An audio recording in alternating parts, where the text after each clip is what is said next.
Nagdesisyon ang magkakaibigang sina Marco, Ella, Benji, Joy at Ian na magbakasyon sa isang resort na nasa tuktok ng isang bundok. Matagal na nilang planado ang trip na ito. Isang escape, isang quick getaway mula sa lahat ng gulo sa Maynila. 6 silang magkakasama sa isang SUV. May mga dalang bag, speaker at iba pa. Si Benji ang driver at joker ng barkada. Si Ella, tahimik pero palatawa. Si Joy, maarting bading, babae kung manamit at kumilos, mahilig sa selfie at pictures. Si Ian, mayabang pero palaging game. At si Marco naman, tahimik pero matalino. Masaya silang lahat, nagbibidahan, nagtatawanan, nagpaplano kung anong gagawin nila pagdating nila sa resort. Pumasok kagad sa isip nila ang mag-swimming, mag-videoke at uminom hanggang madaling araw. Si Benji ang pasimuno ng trip na yon. Pangako niya sa 5 na mag-e-enjoy ang mga ito sa kanilang trip at makakalimutan pansamantala ang ingay ng syudad, trapiko at paulit-ulit na katoksikan sa kanilang buhay. Woohoo! Road trip, baby! Ang tagal kong hinintay to. Sa wakas, natuloy na rin tayo. Makakapag-relax na rin. Ngay Benji, ano ba yan? Ang ingay-ingay mo naman. Akala mo wala tayo sa expressway, no? Ayan tuloy, napagalitan ka tuloy ng bebe loves mo. Pare, mag-focus ka na lang sa pagmamaneho. Parang first time lang mag-drive sa malayo ah. Hoy, wag niyo akong inaasar ah. Masaya lang ako at excited, syempre. Kasi for once, hindi drawing yung plano natin sa GC. Di ba lagi na lang, next time, tapos wala naman. Oo nga, tama ka. Ako rin super excited. Kasi, ang tagal na nating hindi nagkakasama ng ganito. Sobrang miss ko na nga tong kulitan natin ganito eh. Sa bagay, yung huli nating outing, antipolo pa, di ba? After ng graduation. Grabe, 3 taon na palang nakakalipas. Oo nga no, ang dami na nangyari since then. May kanya-kanya na tayong pinagkakaabalahan pero at least, di ba, kahit busy, nandito tayo. Meron tayong ganito kahit paminsan-minsan lang. Kaya nga yung natuloy na to, sulitin na natin. Wala muna tayong iisipin na trabaho at kung ano-ano. Puro saya lang, okay? Bawal muna ang KJ ha? Speaking of KJ, tignan mo yung isa dyan oh, walang imek. Babe, ayos ka lang ba dyan? Parang malalim ang iniisip mo ah. Aha? Hindi naman. Ano lang, napansin ko na parang madilim ang langit. Ang bihira, pati ba naman pagkulimlim ng langit napapansin mo pa? Alam mo, sa dami na nagbago this past few years, ikaw yata yung walang character development. Ayos lang ako, Benji. Marami na rin nagbago.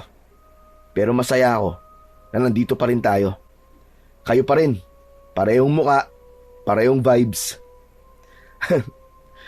Miss ko din kayo, loko. Yan ang sinasabi ko. Panalo ka talaga pagdating sa mga ganyang sentiments, bro eh. Grabe, walang tatalo sa tropang to. Tama ka, solid pa rin kahit may love life na o wala. Oh, bakit ka nakatingin sa akin habang sinasabing wala? Ano bang pake mo kung wala akong love life? Eh ikaw nga, wala ka rin naman ah. Aba, excuse me, FYI lang, meron akong syota ngayon no? Oh, sa yabang mong yan may pumatol sa'yo? Asan? Baka drawing din yan katulad ng mga plano natin dati ah. Meron nga. Oo, may jowa na yan. Naku, maniwala ka naman dyan, Joy. Kung talaga may girlfriend na nga yan, di sana noon pa niya ipinagyabang sa atin yun. Uy, grabe kayo ah. Legit to. As in legit na legit. Name niya, Teka. Oo, wag na pala. Gusto kasi niya, low-key lang kami. Ganun ba yun? Teka, baka bawal kaya tinatago. Nadali mo, bro! Ano naman kung bawal? At least may love life ako. Ikaw, Benji. Tagal-tagal mo na nagpaparamdam dito, Ajoy. Hanggang ngayon, hindi mo pa rin nasosyota. Hoy, bakit naman ako nadamay dyan, ha? Huwag niyo akong isali sa mga trip niyo, ha? Tama na nga yung asaran. Baka mamaya may mapikon pa sa inyo eh. Hindi na tayo makarating sa pupuntahan natin. Kaya nga, alam niyo mabuti pa, mag-selfie na muna tayo.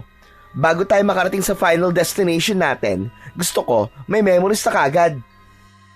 Okay, sige. Teka, at ipapark ko lang to sa sasakyan sa safe spot. Siyempre, safety first tayo, no? Ha? Anong ipapark? Nasa expressway tayo, uy.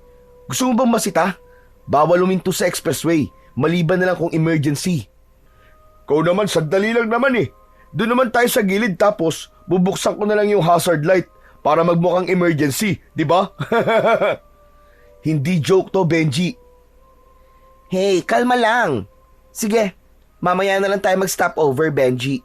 Ituloy mo na yung pagmamaneho mo. Dito na lang ako kukuha ng search sa loob ng sasakyan. O ayan, dali. Smile na. Damihan mo para madami ang upload. Tapos tag mo ko, ha? Matik yan, Ella. Agad na humanap si Joy ng magandang anggulo sa kamera ng kanyang cellphone at kahit maalog, sinimulan niya ng kumuha ng mga litrato. Masayang-masaya sila habang nagpapalit ng pose, peace sign, duck face at kunwaring mga stolen shots. Nang matapos yun, ay naging abala na si Joy at Ella sa pag-check ng kanilang mga kuha. Oy, huwag mong i-upload yan ha. Pangit ako dyan eh. Piliin mo yung maganda ko. Susme, pangit ka pa sa anggulo na yan ha. Ano na lang ang tawag mo sa amin? Sa unahan ng sasakyan ay napapangiti na lamang si Ian habang nakikinig sa kulitan ng mga nasa likod. Habang si Marco naman ay tahimik lang na nakikiramdam sa paligid sa takbo ng sasakyan. Tinignan niya ang speedometer. Pare, dahan-dahan lang sa pagdadrive ha. Ayoko pang mamatay. sus! Safe driver to, no? Relax lang kayo, mga tropa. Nagpatuloy ang biyahe ng magkakaibigan. Unti-unting humupa ang ingay sa loob ng sasakyan. Napalitan ito ng katahimikan habang ang tanawin sa labas ay unti-unti nang nagbabago. Mula sa maluwang na highway ay napalitan na ito ng makipot at mapunong daan. Sa tagal ng biyahe, ilan sa kanila ay nakatulog na. Si Ella, nakasandal sa balikat ni Marco. Si Ian naman, sa harap ay nakahilig sa kanyang backpack, bahagyang nakanganga. Si Joy, kahit pilit na nilalabanan ang antok, ay pumikit na rin sandali habang hawak pa rin ang kanyang cellphone. Seryoso naman sa harap ng manibela si Benji at pinakikinggan ang nagsasalitang navigation app na nagsasabi ng direksyon. Kada sabi nito ng left o right, agad niya itong sinusunod. Pero ilang minuto ang lumipas, napansin ni Benji na biglang tumahimik ang app. Tinignan niya ito at lumabas ang alert. No internet connection. Napakunot ang kanyang noo. Tinapik siya ni Marco. May problema ba, tol? Wala naman. Nawala lang yung signal eh. Patay pare. Baka maligaw tayo niyan ha. Mukhang remote na nga tong lugar na to, par. Tignan mo ang paligid. Puro puno tapos wala pa mga kabayan. Malas. Saan kaya tayo magtatanong? Oh, akala ko ba nakapunta ka na dito dati? Hindi mo kabisado dito? Oo eh. Nakapunta ako pero yung ganitong klase ng lugar kasi mahirap talaga tandaan eh. Tapos nawalan pa ng silbi tong mapa natin. Napatingin silang dalawa sa paligid. Mabundok na ang daan at unti-unti na rin nagiging mas makapal ang mga damo at puno sa paligid. Wala pa rin silang nakikita ni maski isang bahay at mga poste ng kuryente. Wala ring ibang sasakyan na dumadaan doon. Unti-unting bumagal ang takbo ng kanilang sasakyan. Napatingin si Marco sa katabi niyang nobya at kay Joy na tahimik pa rin natutulog. Walang kamalay-malay sa nangyayari. Sabi naman ng app kanina, diretso lang at ilang kilometro naroon na tayo. Baka malapit na nga tayo. Baka nga pare, siguraduhin mong tama yung dinadaanan natin ha. Baka maligaw tayo. Mahirap ang maabutan ng dilim sa ganitong klase ng lugar. Relax lang pre, ako bahala. Umayos ng upo si Marco, dahilan para maalimpungatan ang nakasandal niyang nobya. Nagising na rin ang dalawa. Agad na nagreklamo pa si Joy nang makitang walang signal. Napansin nila na medyo madilim na ang paligid. OMG! Wala talagang signal, ano ba yan? Wala nga rin ako pati GPS ko hindi na gumagana. Hoy Benji, sigurado ka ba dito sa dinadaanan natin ha? Ba't parang masyado na itong liblib? Huwag nga kayong praning, kabisado ko to. Malapit na tayo, promise. Ba't ba kasi ang bagal-bagal mo mag-drive? Bilisan mo naman na makarating na tayo kaagad. Wala pang paakyat Ibig sabihin, malayo pa tayo. Di bilisan. Dahil sa inis at pangungulit ni Joy, ay mas binilisan ni Benji ang pagmamaneho. Halatang nawalan ito ng pasensya. Tumahimik ang lahat. Walang nagsalita. Parang lahat ay sabay-sabay na nakaramdam ng kakaibang tensyon. Naging mapagmasid si Marco.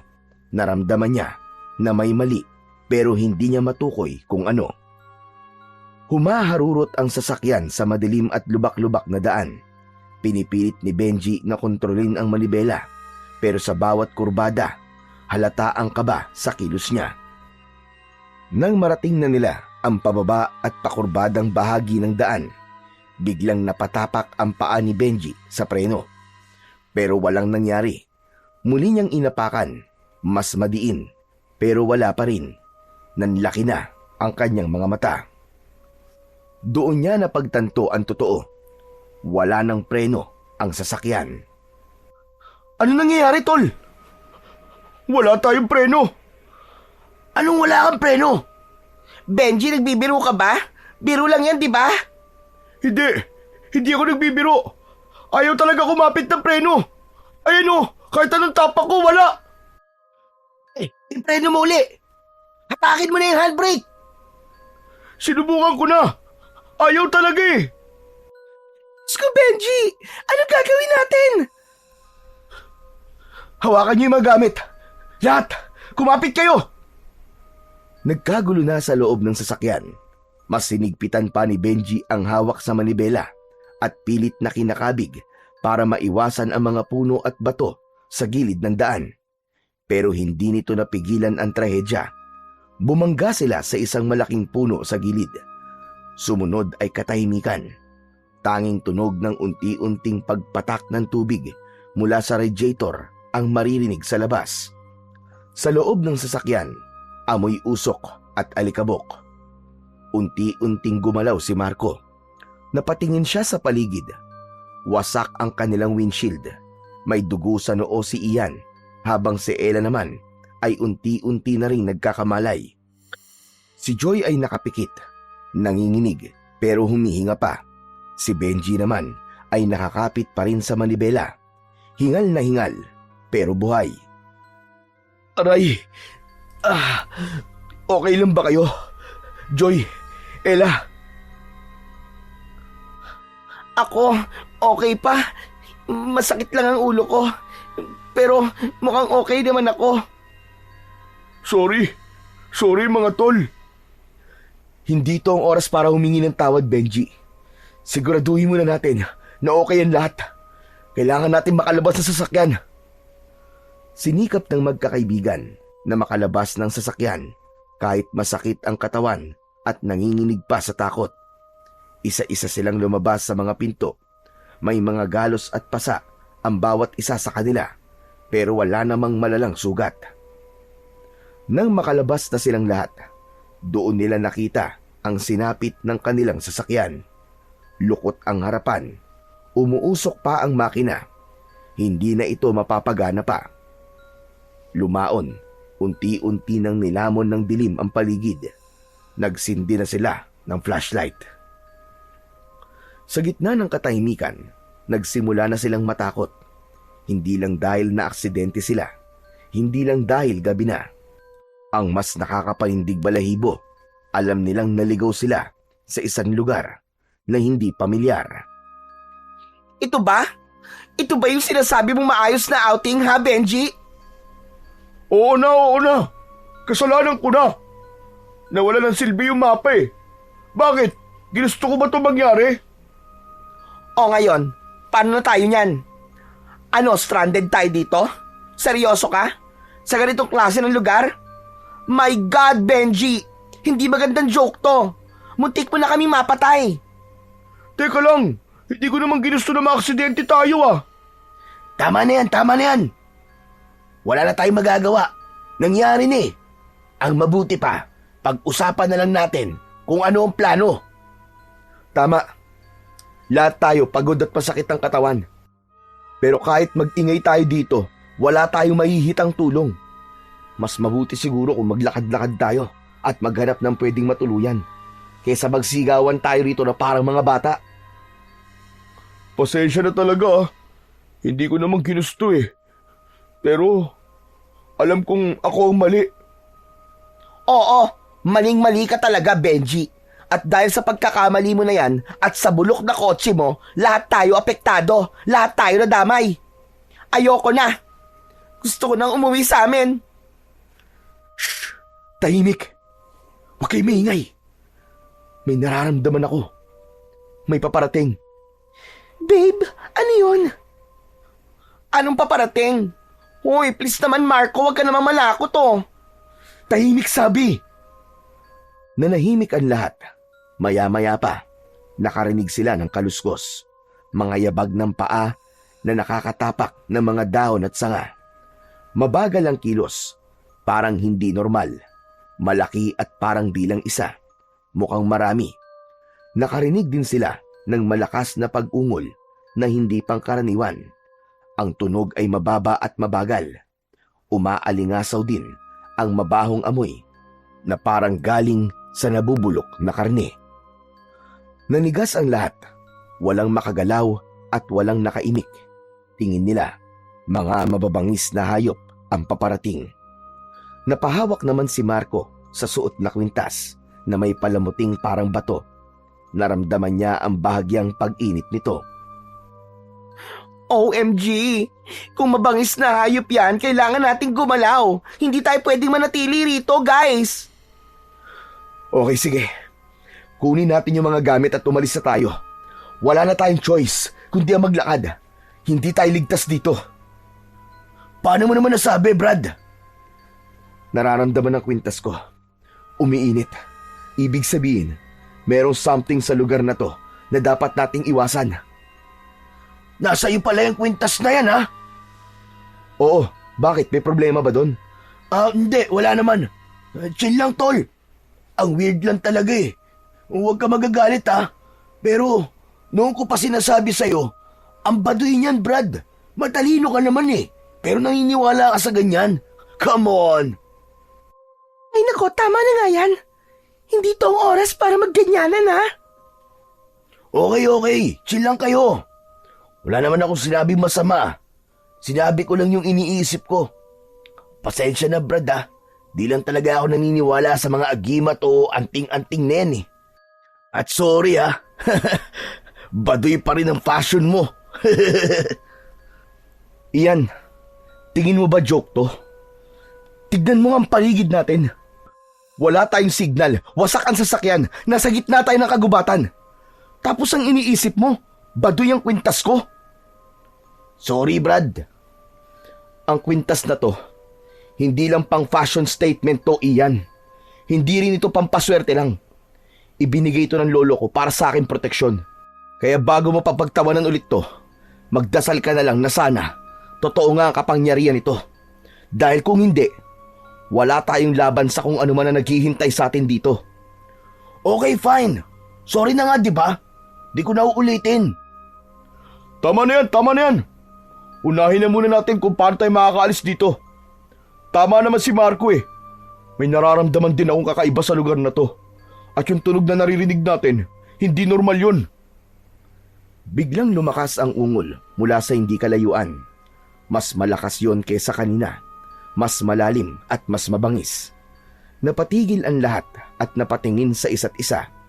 Sabay-sabay silang lumingon sa pinanggagalingan ng tunog. Wala silang makita, kundi puro kadiliman. Agad silang naglakad ng mabilis palayo sa lugar. Si Ella ay kapit na kapit kay Marco. Si Joy naman ay nakahawak kay Ian, samantalang si Benji naman ang nasa unahan. Siyang may hawak ng flashlight. Ano ba yan? Natatakot na ako, ha? Ayoko na talaga. Kasalanan mo to, Benji eh. Pag ako namatay dito, ikaw ang una kong mumultuhin. Tumigil na nga kayo. Walang may kasalanan. Mas lalo lang tayo mapapahamak kung puro sisi na lang ang gagawin natin. Makinig kayo sa akin. Habang nagsasalita si Marco, ay umilaw bigla ang kwintas niya. Mas nararamdaman ni Marco ang init nito sa kanyang balat. Bumilis ang tibok ng kanyang puso. Babe, umiilaw ang kwintas mo. Oo, babe. At ibig sabihin yan, kailangan nating mas bilisan pa ang paglalakad kasi mas malapit na sila. Teka sandali. Parang may nakita akong burol kanina sa kanan. Doon tayo. Mas ligtas tayo doon. Teka. Sigurado ka ba ligtas doon? Hindi. Hindi rin ako sigurado. Pero mas mainam nang nasa mas mataas tayong lugar kaysa nandito tayo sa baba. At least doon, kita natin kung may paparating. Dito, pwedeng may sumunggab sa atin sa likod natin na hindi natin namamalayan. Tama si Benji. Kapag nasa taas tayo, mas may advantage tayo. Makikita natin ang mga nangyayari sa baba. Kung sakali man sundan nila tayo ron, makakapaghanda tayo para sa laban. O para tumakbo kung kinakailangan. Laban? Anong laban na sinasabi mo, Marco? Makinig ka sa akin, Ella. Kung kaya natin tumakas, tatakas tayo. Pero kung wala na tayong choice kundi ang lumaban, lalaban tayo. Tara na! Bilisan natin! Mas binilisan pa nila ang kanilang paglalakad. Ilang sandali pa ay nasa paanan na sila ng burol na sinasabi ni Benji. Nagpalitan ng tingin ang grupo. Tignan nyo, may daan. Pero mukhang madulas. Mag-ingat na lang tayo sa pag-akyat. Si Marco ang nasa hulihan. Sinigurong walang may iwan. Maingat silang umakyat at nalampasan ang madulas at mabatong bahagi ng burol. Sa wakas ay nakarating din sila sa itaas. Hingal, pagod at nangihina. Maya-maya pa, narinig nilang muli ang malakas na pag-ungol. Anak ng tokwa naman, oo. Ayan na naman yung tunog. Sa palagay nyo, ano kaya ang mga yun? Sa kailan kaya sila? Wala akong ideya, par. Pero baka mga malalaking unggoy lang yun o kaya baboy ramo. Hindi ko alam. Base sa tunog, parang 3 o 5. Diyos ko, OMG, ano ba yan? I can't na talaga, ayoko na. Teka guys, huwag kayong matakot. Basta tumahimik na lang muna tayo. Sa palagay ko, hindi pa nila alam kung nasan tayo. Nakinig sila kay Marco. Walang nagsalita ni isa sa kanila. Tahimik silang nagmasid sa baba mula sa itaas ng burol. Walang gumagalaw. Walang senyales ng kahit na anong nilalang. Maya-maya pa ay tuluyan ng tumahimik ang buong paligid. Wala na ang mga nakakakilabot na ungol. Ang mabahong amoy ay napalitan na rin ng preskong simoy ng hangin. Nakahinga silang lahat ng maluwag, isa-isang napaupo sa damuhan. Nang masigurong payapa na ang paligid at wala nang anumang banta, napagpasyahan nilang doon na lang magpalipas ng magdamag. Nakahilera silang 5, nakasandal sa malaking bato at isa-isang pumikit kahit di pa rin sigurado sa seguridad ng gabi. Kinabukasan, nang tumama na ang sinag ng araw sa kanilang mga muka, isa-isa silang nagmulat ng kanilang mga mata. Ayos! Ligtas tayo! Salamat sa Diyos. Akala ko, Hindi ko na makikita ang araw na to eh. Okay na ba tayong lahat, guys? May masakit ba sa inyo? Yung mga sugat? Umiling ang lahat. Ayos naman ang kalagayan ng bawat isa sa kanila. Kaya't napagdesisyonan nilang bumalik na sa lokasyon ng sasakyan at subukan sundan ang daan pabalik. Balak nilang maghanap ng signal para makatawag ng tulong. Maingat silang bumaba ng burol at saka nagpatuloy sa paglalakad. Makalipas ang halos 1 oras na tuloy-tuloy na lakad, natigilan sila nang makita sa harap nila ang 200. 100 papunta sa kanan at 1 naman papunta sa kaliwa. Teka, hindi ko ito maalala kagabi ah. Wala naman tayong dinaan ng ganito, di ba? Parang wala nga, tol. Pero, baka hindi lang natin napansin dahil madilim. Inilabas ni Joy ang kanyang cellphone at nagsimulang kumuha ng mga random na larawan. Anong ginagawa mo, Joy? Kumukuha ng picture, ano pa ba? Baka kailanganin natin to sa future. Saka sayang din, wala man lang tayong souvenir sa adventure na to. Adventure ba to, Joy? Parang survival horror nga to eh. Hayaan mo na siya, Ella. Baka nga makatulong yan. Basta, wag lang tayong maingay. Baka marinig tayo ng kung sino.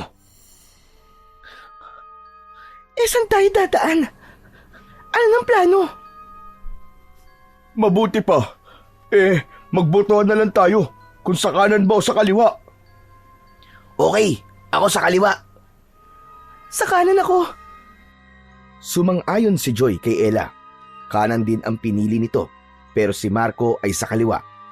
Si Benji na lang ang hindi pa nakakapili. Oh, ikaw na magdesisyon, tol. Mukhang ikaw pa rin ang magiging driver kung saan tayo mapapadpad ah. Ayusin mo ang pagpili mo dahil kung papalpak ka na naman, mananagot ka na talaga sa akin. Tumingin silang lahat kay Benji at hinintay ang kanyang sagot. Sige. Nakapili na ako. Sa kaliwa. Sa kaliwa tayo pupunta. Ganon. At talagang kayo mga boys mahilig talaga sa kaliwa, no? Buti pa tong si Ele, hindi nangangaliwa. Ano? Hindi mo pinili ang kaliwa. Hoy, kayo mga boys ha, siguraduhin nyo lang na okay tong pangangaliwa nyo. Hoy, hindi porkit kaliwa ang pinili namin nangangaliwa na kami ha. Are you guilty ba? Over ka naman makareact. Pero alam nyo ba na may alam ako? Hindi ko lang sinasabi. Hoy, tumahimik ka na nga, Joy. Ano ba yung sinasabi mo? Parang tanga lang. Tara na, majority rules. Dito tayo sa kaliwa. Nagpatuloy sila sa paglalakad. Tahimik pa rin ang paligid hanggang sa napansin nila na hindi pa rin nila nahahanap ang sasakyan. Halos 30 minuto na rin silang naglalakad pero wala pa rin dulo ang daan. Wala pa rin kabahayan. Walang poste. Walang anino ng kahit na isang tao. Guys, hindi ba't parang paikot-ikot lang tayo? Ha? Paano nangyari yun? Tuwid lang naman ang daan na nilalakaran natin ah. Sure ako, guys. Tignan niyo itong mga kuha kong litrato. Ito kuha ko to kanina pa. Pero yung puno dito sa likod ko, ayan yan yung mismong puno na to, di ba? Pinakita ni Joy ang litrato habang itinuturo ang malaking puno sa kanilang likuran. Ibig sabihin, paikot-ikot lang talaga tayo dito. Nandito na naman tayo sa parehong lugar. Baka naman, kamukha lang ng puno. Hindi. Tama si Joy, Benji. Ito nga yung puno na yan. Sabi ko naman sa inyo Wala naman kasing kambal na puno, no? Ay nako. O ano nang next? Ano nang gagawin natin? Huwag ka magpanik, Joy. Ang kailangan natin ay mag-focus. Mabuti pa ay magpahinga na muna tayo at pag-iisipan natin kung ano ba talaga ang gagawin natin. Ibig mo sabihin, titigil tayo? Di ba mas maganda kung diretso lang? Sayang ang oras eh. Anong sayang ang sinasabi mo? Paikot-ikot ka lang tayo dito, di ba? Talaga bang gusto niyong panindigan ng daan na to? Walang sumagot kay Joy. Si Benji biglang napatingin sa isang direksyon. Guys, nakikita niyo ba kung ano nakikita ko? Napalingon silang lahat sa itinuro ni Benji. Sa di kalayuan, may nakita silang isang lumang kubo. Bahagyang natatakpan ito ng mga halaman. Hindi na sila nag-aksaya pa ng panahon. Nagpasya silang puntahan ang kubo, umaasang may tao na makakatulong sa kanila. Tao po? May tao po ba rito? Tao po? Ilang beses silang tumawag pero walang sumasagot. Wala ring kilos mula sa loob ng kubo. Walang tao dito, tol. Mukhang abandonado na tong bahay na to eh. Nilapitan nila ang pinto at nakita niya itong nakapadlock. Pumulot ng bato ang lalaki at sinimulang sirain ito. Walang umimik o tumutol. Tahimik lang sila pero nagkakaintindihan na kailangan nilang gawin yon para malaman kung ano ang meron sa loob. Maaaring may gamit o pagkain o kahit na ano sa loob ng kubo. Ilang pagpukpok lang ay nasira na ang padlock. Dahan-dahan nilang binuksan ang pinto. Halos mapaubo ang lalaki nang sumabog sa kanyang muka ang makapal na alikabok. Agad na sumalubong din sa kanila ang amoy na hindi maipaliwanag, masangsang at masakit sa ilong. Pumasok na sila isa-isa sa loob ng kubo. Wala naman silang kakaibang nakita sa loob, maliban sa punong-puno ito ng mga sapot ng gagamba at makapal na alikabok. Halatang matagal na nga itong hindi natitirahan. May mga lumang gamit sa loob, sirang mesa, natumbang silya, isang nabubulok na kabinet at mga kurtina na tumigas na at nanlilimahid na sa dumi. Tahimik lang sila, nakikiramdam sa paligid. Sinimulan na rin nilang maghalughog ng mga bagay na pwede nilang mapakinabangan. Pumulot si Marco ng isang matibay at malapad na kahoy. Naisip niyang maaari itong gawing pamalo habang abala ang iba sa paghahalughog. Napatingin si Benji sa paligid at napangiti ng bahagya. Nilapitan niya si Joy na sinusubukang alisin ang alikabok sa kanyang sapatos. Parang haunted daw sang kubo na to ah. Hoy, ano ka ba? Huwag kang manakot. Ang corny mo, ha? Biglang nagtago si Benji. Hindi agad ito napansin ng dalaga. Nagpatuloy lang ito sa pagtingin-tingin sa bawat sulok ng kubo nang biglang lumitaw ang lalaki at ginulat ito. Boo! Ay, ano ba yan? Langya ka talaga. Hindi oras ng scary pranks ngayon, ha? Buwisit ka. Tumawa ng malakas si Benji at napangiti naman ang iba pa nilang mga kasama. Pero bigla ding tumahimik nang mapansin ni Marco ang isang lumang larawan na nakasabit sa dingding. Nilapitan niya ito at pinagpagan ang alikabok. Guys, tignan niyo to. Lumapit sila isa-isa. Ang larawan ay nasa loob ng isang lumang kahoy na frame. Halatang napag-iwanan na ng panahon. Dilaw na ang kulay ng papel at may mga lamat sa gilid. Doon, makikita ang isang tila larawan ng pamilya. Sa unang tingin, parang normal lang. Isang lalaki, isang babae at 2 batang lalaki. Pero nang titigan nilang mabuti, doon nila napansin na may kakaiba. Ang lalaking nasa larawan ay may malaking katawan. Masyadong malaki para sa tao. Ang ulo niya parang may sungay. Ang babae ay payat, pero ang mga mata ay sobrang madilim. Halos walang puti. At ang mga bata naman, parehas na may malaking bibig na tila aabot na sa tenga. Malalaki ang mga ngipin. Lukot din ang balat sa kanilang mga muka. Tapos ay singkit ang kanilang mga mata. Ano yan? Sino ang mga yan? Hindi ko alam. Pero tignan nyo, hindi normal ang mga itsura nila. Parang mga halimaw, guys. Sus, naniwala naman kayo sa picture na yan. Uso naman ngayon yung edit-edit, di ba? Yung AI. Hindi, guys. Hindi edit yan. Sure ako. Umalis na tayo dito. Masama ang kutob ko. Sandali! Hindi pa natin nalilibot ang buong kubo eh. Mabuti pa, tara sa kusina. Baka may mga kutsilyo doon o kaya itak. Kunin natin para may magamit tayo if in case, di ba? Nagkatinginan silang lahat at dahan-dahang lumakad papunta sa kusina. Pagpasok nila sa loob, agad na sumalubong sa kanila ang matapang at mabahong amoy. Halos mapaduwal si Joy nang maamoy ito. Yak! Amoy patay! Literal! Ew! Nagpatuloy si Marco at Ian sa pagpasok. Nakita nilang wala ring gamit sa loob. Pero nagulat sila nang makita nila ang mga bagay na nagkalat sa sahig. May mga nakakalat na buto ng tao sa sahig. Napaatras sila nang dahil doon. Guys! Anong klaseng lugar to? Sinong tumira dito? Parang katayan to guys ah. Tignan niyo mga buto sa sahig. Parang sadyang pinagputol-putol. Hindi kaya itong mga butong to ay pagmamayari ng mga taong nasa larawan? Pwede. Pero paano kung hindi pala talaga sila tao? At ang mga buto na to ay ang mga biktima nila. Ano ba, Marco? Please! Umalis na tayo dito! Sandali! Tignan niyo! May kung ano sa banda dun. Sa isang sulok ay may nakita silang isang maliit na altar na may natunaw na kandila at sa gitna ay may isang krusipiho na nakabaliktad. Sa paanan ng altar ay may tuyong dugo na tila ibinuhos at may isang larawan ng demonyo. Guys! Ano to?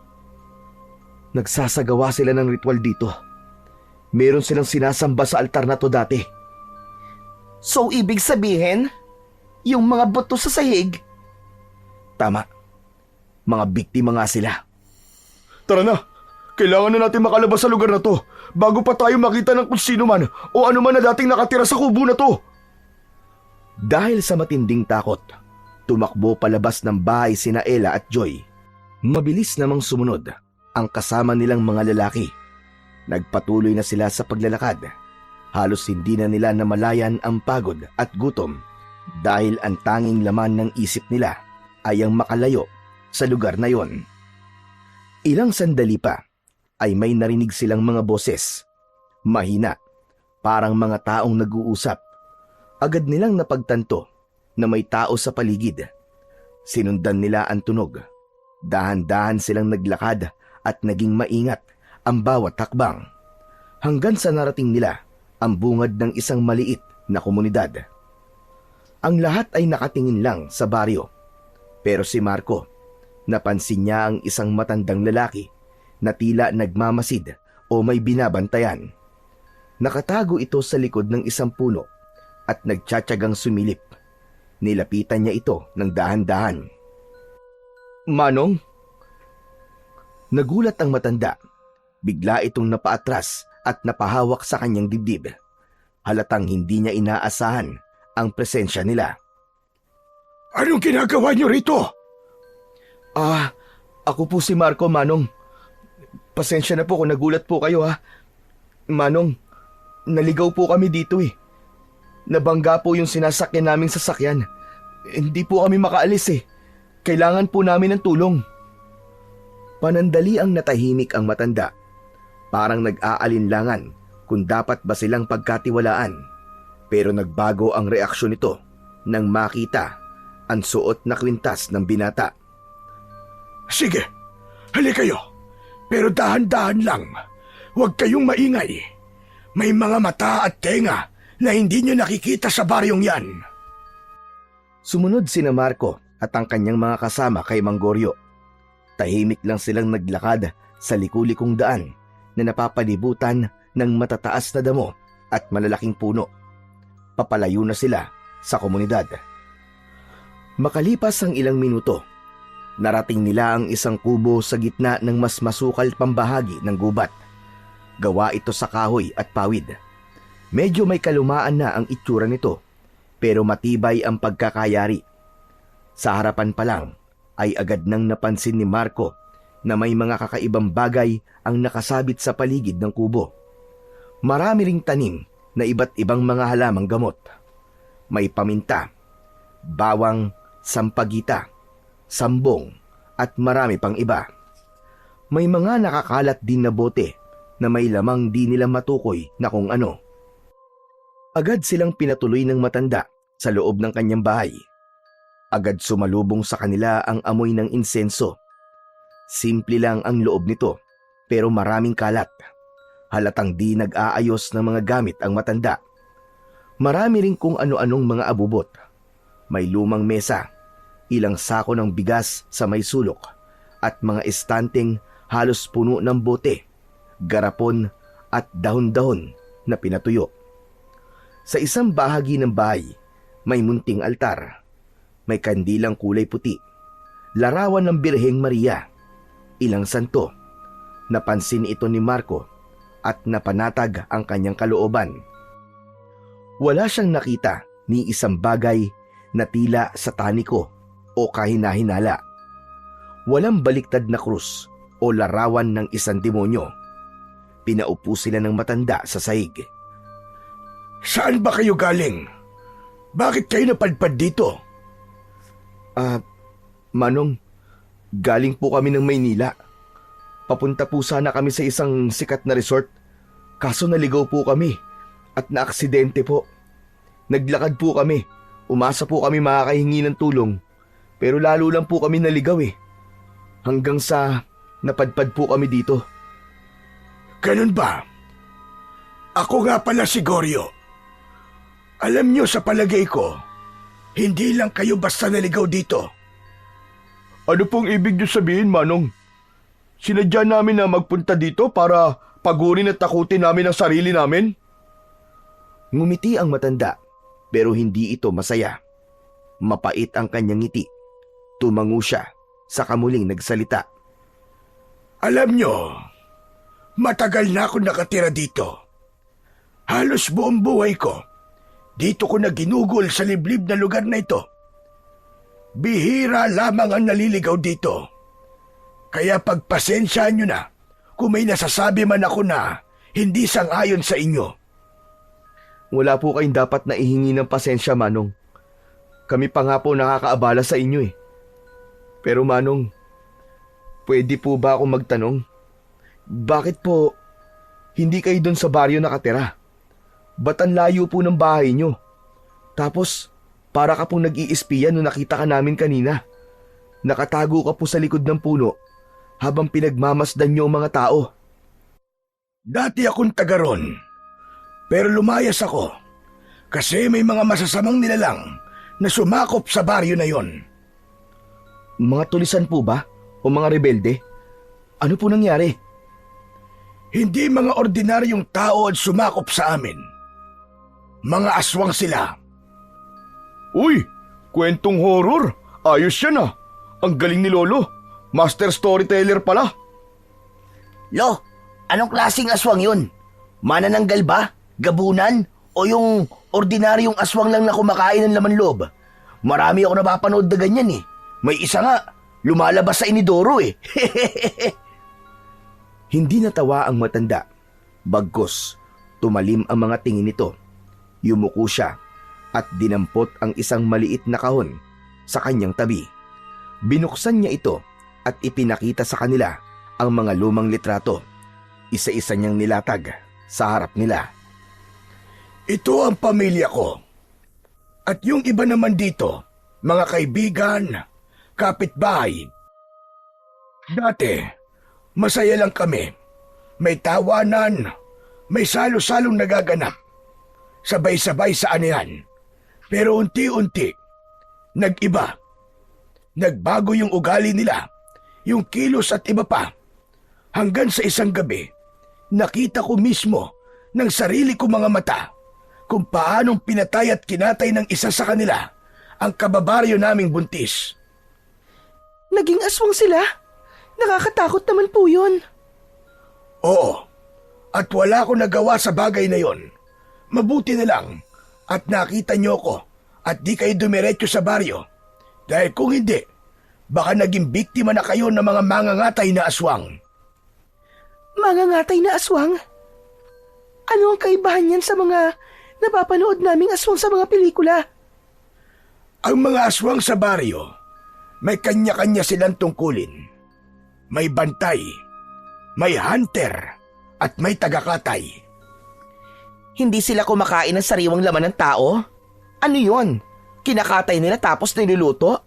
Kung ganon, aba, mga kanibal lang sila at hindi aswang. Makinig kayo. Ang mga tao sa baryong yon, nabubuhay na parang normal. Pero kapag sumasapit ang gabi, lalo na kapag bilog ang buwan, nag-iiba din sila ng anyo. Kumakain din sila ng laman loob o sariwang laman. Ganon, mga aswang nga sila. Pero bakit pa nila kinakarne mga tao? Alam nyo, bihira lang ang naliligaw sa lugar na ito. Kaya sa tuwing may pagkakataon, kapag may naliligaw, kinukuha nila at kinakatay. Tapos, hinahati-hati nila ang mga karne para lahat ng aswang sa baryo makakain. Para lahat mabigyan. Pero Manong, paano kayo nakatakas sa baryo na yun? Baka naman imbento nyo lang lahat ang sinasabi nyo ha. Hindi naman kasi totoo ang mga aswang eh. Kalokohan lang ang mga yun. Sana nga imbento ko lang ang lahat, iho. Sana panaginip lamang ang lahat at hindi totoo. Pero kung naranasan mo mga narinig ko sa gabi nun, ang iyak, ang sigaw, ang tunog ng binabaling buto at tinatagtad na karne, ewan ko na lamang kung kakayanin mo. Nandito ako sa lugar na to kasi may kakayahan akong tumakas. May kakayahan akong kontrahin sila. Yun nga lang, sarili ko lang ang nailigtas ko dahil huli na nang malaman kong pati pala ang pamilya ko naging kasapi na nila. Ibig sabihin, isa ho kayong dating albularyo? Tama po ba ako? Matalas ang pananaw mo, bata. Hindi mo lang ginagamit ang mata mo, kundi pati na rin ang iyong pakiramdam. Napansin ko po kasi, Manong, marami pong proteksyon dito sa bahay nyo. May mga pangontra sa aswang. At isa pa, kakaiba rin po ang tingin nyo sa suot kong kwintas. Ang mutya ng alimango. Bihira yan. Saan mo nakuha yan? Minana ko pa po sa lolo ko. Ibinigay niya po to sa akin bago po siya namatay. At ibinili niya na huwag kong huhubarin saan man ako magpunta. May dahilan ang lolo mo, iyo. Alam niya ang tunay na halaga ng mutyang yan. Hindi lang yan ordinaryong kwintas. May likas na lakas ito, lalo na kapag nasisinaga ng buwan. May kakayahan itong magtaboy ng mga masasamang nilalang. Kaya pala, hindi kayo naamoy kanina ng mga mangangatay. Pinoprotektahan kayo ng mutya na yan. Ano po? Pinoprotektahan kami ng mutya? Eh di, kung totoo nga yung sinasabi mong may kapangyarihan yung kwintas, hindi na kami naligaw dito sa gubat. Hoy Ian, ang bitter ng tono mo ha. May pinagdadaanan ka yata. Ayaw mo masapawan, no? Manahimik ka nga dyan. Mana nga yan? Ako, naniniwala ako. May niligtas tayo ng mutya. Nung gabi na may narinig tayong mga kakaibang ungol at mabibigat na yabag. Kaya hindi na nila tayo nasundan dun sa itaas ng burol dahil dyan. Tama ka, Iha.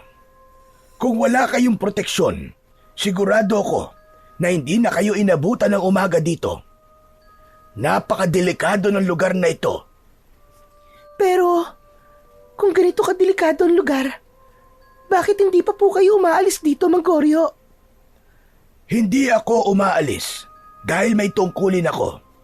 Kailangan kong siguraduhin na walang inosenteng kaluluwa ang mapupunta sa tiyan ng mga hayop na yon. Pero Manong, paano po kami makakalabas dito? O makakalabas pa ba kami? May daan palabas, pero hindi basta-basta dadaanan.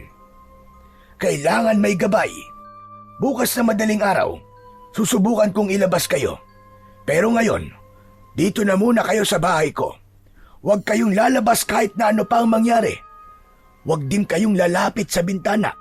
At kahit may marinig kayo, sigaw, iyak, o kahit pamilyar na boses, Wag na wag niyong bubuksan ang pinto. Wow ha? Ang creepy. Natatakot na talaga ako dito. Hindi kayo dapat matakot. Dahil ang takot ang nagpapalakas sa kanila. Makinig kayo sa akin. Aalis ako mamaya at hihingi ng tulong para mas sigurado na makaligtas kayo. Akala ko ho ba, wala nang ibang tao dito maliban sa inyo. Wala naman talaga. Ang hihingan ko ng tulong ay ang mga espiritu ng gubat. Hihingi ako ng kanilang proteksyon at gabay para wala tayong maging problema. Kanina aswag lang ha. Ngayon may espiritu na. Ano kaya susunod? Tikbalang, duwende o mangkukulam? Ano ka ba, Benji? Huwag kang ambastos. Kaya hindi kita magustuhan eh. Ang sama-sama ng ugali mo. Lahat dinadaan mo sa joke. Di ka man lang magseryoso sa buhay mo. Ewan ko sa'yo. Wala akong pakialam kung di ka man maniwala sa akin, iho. Hindi ko kailangan kumbinsihin kayo. Basta ako, gagawin ko ang sinumpaan kong tungkulin dito. Mamaya, kapag dumilim, aalis ako. Babalik na lang ako kapag magbubukan liwayway na. Kapag handa na ang lahat. Tahimik na tumango si Marco, habang sina Benji at Ian naman ay di na rin nagsalita at kumontra. Kumain na ba kayo? Hindi pa nga po, Manong eh. O sige, iwan ko na muna kayo. Magluluto ako ng makakain nyo ha. At pagkatapos, gagamutin ko na yung mga sugat nyo para hindi maimpeksyon. Tahimik na umalis si Manggorio at tumuloy sa kusina. Tumunog ang kaldero. May narinig silang pagkalansing ng mga kutsara at pagbukas ng lumang kabinet. Sa sala, muling namayani ang katahimikan sa grupo. Pero ilang sandali lang ay nagsimulang magsalita si Joy. Gutom na talaga ako, guys. Sa wakas, makakakain na rin tayo. Ano ba naman itong nangyayari sa atin? Sandali lang, dami mo namang arte. Seryoso ba talaga kayo? Mapagkakatiwalaan ba talaga yung matanda na yun? Masama din ang kutob ko eh. Marami siyang sinabi na parang hindi naman talaga kapani-paniwala. Kanina, tinatawanan ko lang at dinadaan ko sa biro ang lahat at pambabara. Pero sa totoo lang, alam nyo, medyo natatakot na rin ako eh. Lalo na nung binanggit niya mismo na naging aswang daw ang pamilya niya. O di ba? Isipin nyo, sigurado ba tayo na siya ay hindi aswang? Sang-ayon ako sa iyo, Brad. Paano kung trap lang pala to? Paano kung aswang din talaga siya? Pinapasok tayo dito sa bahay para patayin tayo mamaya habang tulog. Hindi siya aswang, guys. Nararamdaman ko yun. At kung talagang may plano siya sa atin, bakit pa niya tayo ilalayo sa baryo ng mga aswang? Eh di sana, kanina pa pinatay niya na tayo. Pero hindi ba, nag-alok pa nga ng pagkain at ng gamot? Eh paano, Brad? Kung lagyan niya ng pampatulog yun o kaya ng lason, kailangan ba talaga natin magtiwala sa kanya? Okay, fine. Sige, ganito na lang. Botohan na lang tayo ulit para iwas na sa madaming tanong. Majority rules ulit. O sige, magtaas lang ng kamay kung naniniwala kay Manggorio at kung handang sumunod sa mga plano niya. Agad na itinaas ni Marco ang kanyang kanang kamay. Sumunod si Ella nang walang pag-aalinlangan. Saglit na nag-atubili si Joy, pero kalaunay itinaas din ang kanyang kamay, sabay buntong hininga. Wala naman tayong ibang mapagkakatiwalaan sa ngayon kundi siya eh. Isa pa, to be honest, gutom na rin kasi talaga ako. Napatingin sina Ian at Benji sa isa't isa. Napakamot sa batok at saka tumango. Ay nako, sige na nga. Panalo kayo eh.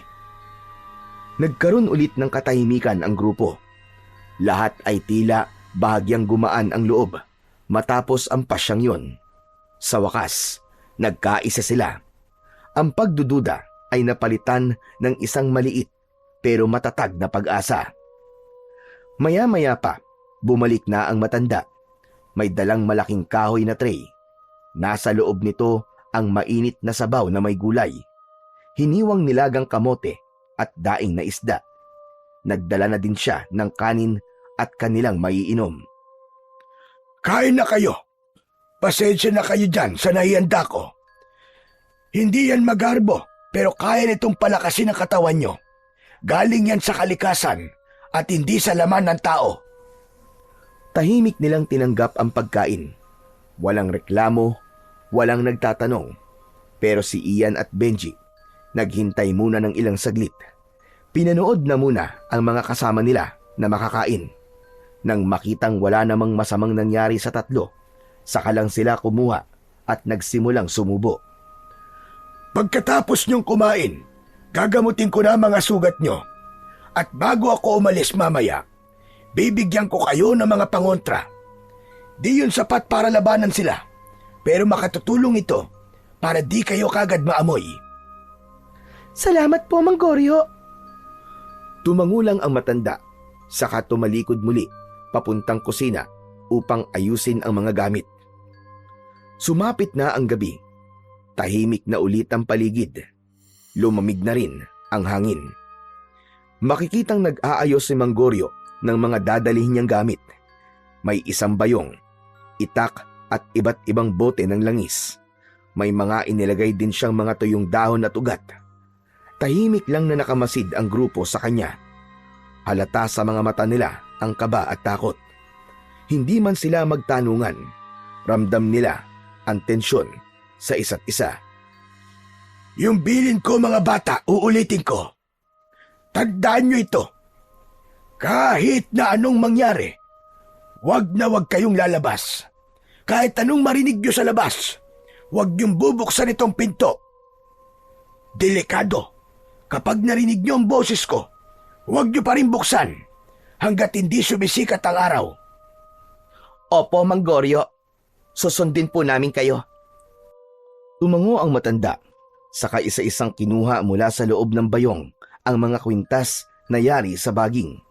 Sa pinatuyong dahon at may nakalawit na tila buto ng hayop. Mabaho ang amoy nito.